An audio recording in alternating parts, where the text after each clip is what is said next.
Good evening. Once again, I'm Alan Adonis, bringing you the headlines at 10. The SWAPO Party Secretary General has called on African countries to take the lead in assisting countries that are ravaged by famine. Pendukeni Ivula Itana says Africa is the richest continent and should not continue to depend on the outside world for survival.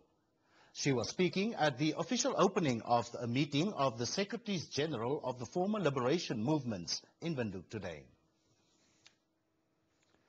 The Aranos Primary School will be converted to a senior secondary school as from next year. At the moment, there are 6 primary schools and no secondary school at the town. Hardap Education Director Ben Boyce confirmed this at a meeting with the community.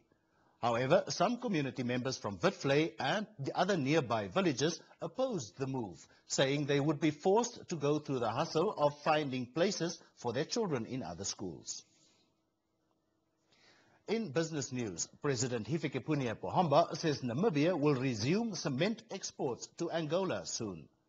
The head of state says both Namibia and Angola are committed to intra-regional trade, saying cement exports to Angola were stopped because of administrative issues only.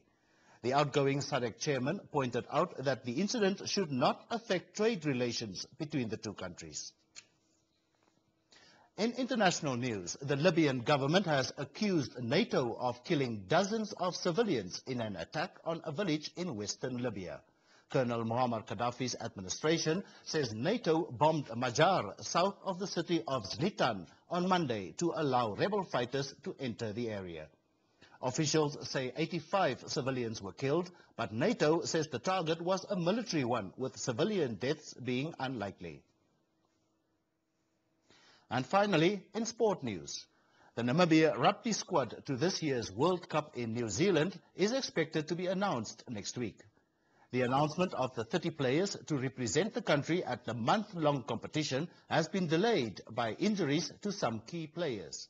Speaking at a media briefing in the capital today, the team's technical staff said they were waiting for medical reports on some players before finalizing the 30-man squad. And that's all that we have for you tonight. From all of us, good night.